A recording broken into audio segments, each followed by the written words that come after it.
అలాగే మన secretariat staff వచ్చారు. మీకు ఈ మధ్యన అసెంబ్లీకి వచ్చారు కదా, మీకు జీతం ఈ 3-4 రోజులు కలిపి మీకు 35,000 వస్తుంది మీకు అని సంతకాలు పెట్టే మనస్కరించాలి. నేనేమనుకున్నాను, జీతం తీసుకొని పని చేద్దాం అనుకుంటే యాక్చువల్గా లోపలికి వెళ్ళి పంచాయతీ నిధులను చూస్తూ ఉంటే డబ్బులు లేవు. పంచాయతీ శాఖలు ఎన్ని వేల కోట్ల అప్పులు ఉన్నాయో తెలియట్లా. ఒక్కొక్క హెడ్ తవ్వే కొద్దీ, అంటే ఒక్కొక్క దానికి ఏ హెడ్ కింద ఎంత ఖర్చు అవసరం ఉంది తవ్వే కొద్దీ అసలు అనంతంగా లోపలికి వెళ్తానే ఉంది. మాకు ఒకటే అనిపించింది, ఇవన్నీ కరెక్ట్ చేయాలి. ఇవన్నీ ఇంత అప్పుల్లో మనకి పంచాయతీరాజ్ శాఖ ఉన్నప్పుడు నాలంటూ డబ్బులు తీసుకోవటం చాలా తప్పు అనిపించింది. అందుకని వాళ్ళకి చెప్పి నేను జీతాన్ని వదిలేస్తున్నాను, నా జీతాలు ఏం వద్దు, కానీ నా దేశం కోసం, మా నేల కోసం పనిచేస్తున్నాను. ఎందుకంటే ఇది పరిస్థితులు, మేము ఇచ్చే పరిస్థితులు ఉండాలి మనందరం. అలాగే ప్రతి గవర్నమెంట్ ఉద్యోగులకు సంబంధించి కానీ, పోలీస్ శాఖకు సంబంధించి కానీ, వాళ్ళు టీఏలు, డిఏలు, రిక్రూట్మెంట్, ఇవన్నీ చాలా కష్టసాధ్యమైన సమస్యలు. ఇవన్నీ చెయ్యాలి, యాక్చువల్ బాధ్యత ప్రభుత్వాలకి. నేను ఈ రోజున ప్రభుత్వంలో భాగస్వామిగా చెప్తున్నాను. నేను అద్భుతాలు చేస్తాం అని చెప్పట్లే, కానీ మీకు జవాబుదారీతనం ప్రభుత్వం ఉన్నది ఉన్నట్టుగా చెప్తాం. ఈ రోజున చేయగలిగేది చేసి చూపించాం. ఈ రోజున రాగానే మొదటి సంతకం గౌరవ ముఖ్యమంత్రి శ్రీ చంద్రబాబు గారు పెట్టింది ఇది.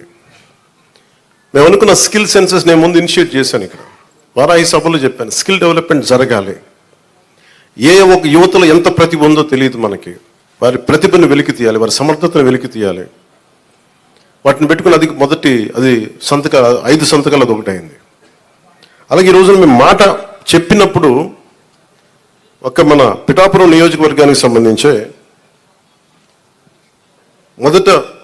మొత్తం పెన్షన్స్ అందుకునే లబ్ధిదారులు 40,765 మంది. దీనికి సంబంధించిన డబ్బు రూపంలో మొత్తం 27,34,00,000.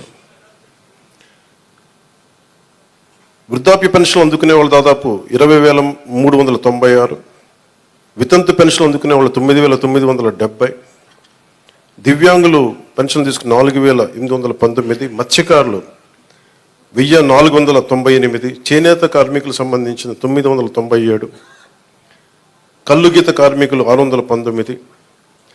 డప్పు కళాకారులు 230. ఇలా కాకుండా అలాగే ట్రాన్స్జెండర్స్ కానీ, ఇందాక మీరు మాట్లాడుతూ ఉన్నారమ్మా, దీని గురించి మీరు ప్రత్యేకంగా మీకు మాట్లాడతాం మీ గురించి ప్లీజ్. కరెక్టే, ఇవన్నీ మీరు ఒక్కరోజు వినండి, మీరు ఆవేశపడకండి, కూర్చోండి, వినండి, దయచేసి వినాలి. మీరు జర్నలిస్టా, మీరు సంఘం నుంచి వచ్చారు?